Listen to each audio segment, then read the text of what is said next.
गोविंदा को हम ही मारे हैं, जो अलग लगाएगा उसको भी मारेंगे। मैं सानिया और आप देख रहे हैं एमटीएन न्यूज। मुजफ्फरपुर के चर्चित गोविंद शर्मा हत्याकांड में अब एक और सनसनीखेज मोड़ सामने आया है। अपराधी बाबुल चौधरी ने कथित तौर पर मीडिया को फोन कर दावा किया है कि गोविंदा को हम ही मारे हैं और जो अलग लगाएगा उसको भी मारेंगे। कथित बातचीत में बाबुल चौधरी ने कहा कि गोविंद उसकी रेकी करवा रहा था और उसे मारने की साजिश चल रहा था। इसी वजह से उसने पहले गोविंद को मारने का फैसला लिया। बाबुल ने दावा दिया कि दोनों के बीच लंबे समय से दुश्मनी चल रही थी और इसकी जानकारी गोविंद के परिवार तथा उसके करीबी लोगों को भी थी। हेलो जी, बताइए। बाबुल चौधरी बोल रहे हैं जी, बाबुल चौधरी बोल रहे हैं। बताइए। गोविंदवा को हम ही मारे हैं। और मतलब दुश्मनी था? पूरा डिटेल भेज दिए हैं। पहले दुश्मनी वगैरह था क्या? अरे वो हमको मरवाना चाहता था। आपको मरवाना चाहता था? इसलिए हम उसको मारे हैं। ओहो। शहर को लोग, पूरा टीम का लोग जान रहा है। ओहो। कुछ छिपा हुआ तो शहर से नहीं है। अच्छा। जो अलग आएगा उसको फिर मारेंगे। प्रशासन से कोई मतलब नहीं है।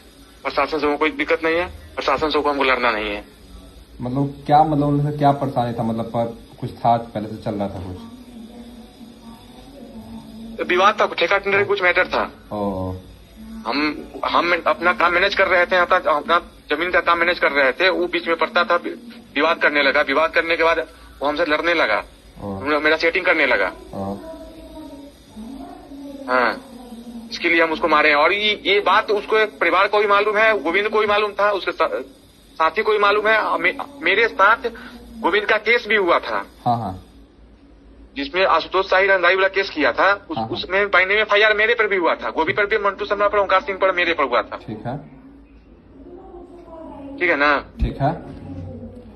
तो मतलब और उससे पहले हम 2018 में सोनपट्टी में रोहित का हत्या हुआ था। हाँ। उसमें जेल गए थे। हाँ, सोनवा का मारे थे। ठीक है। हम इसका जिम्मेदारी ले रहे हैं कि हम इसका हत्या किए। मतलब कि जिम्मेदारी आप ले रहे हैं कि आप इसी का हत्या किए है ना? ठीक। हाँ, हम इसको मारे हैं। जो लगाएगा उसको फिर मारेंगे। ठीक। और इतना ही नहीं, बाबुल चौधरी ने कथित रूप से यह भी कहा कि वर्ष 2018 में हुई रोहित हत्याकांड में भी उसका हाथ था और वह उसकी जिम्मेदारी लेता है। हालांकि इन दावों की आधिकारिक पुष्टि अभी नहीं हुई है। जांच एजेंसियों के अनुसार में गोविंद और बाबुल के बीच शहर के मिठनपुरा, संजय सिनेमा रोड और कलमबाग चौक इलाके की जमीनों को लेकर के लंबे समय से विवाद चल रहा था। प्रॉपर्टी डीलिंग और वर्चस्व की लड़ाई को भी पुलिस इस हत्याकांड के एक बड़े एंगल के रूप में देख रही है। इधर गोविंद शर्मा हत्याकांड की जांच कर रही एसआईटी लगातार कार्रवाई कर रही है।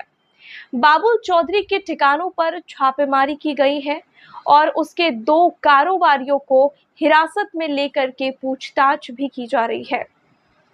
दूसरी ओर पुलिस वायरल ऑडियो और बाबुल चौधरी के कथित दावों की सत्यता की जांच कर रही है।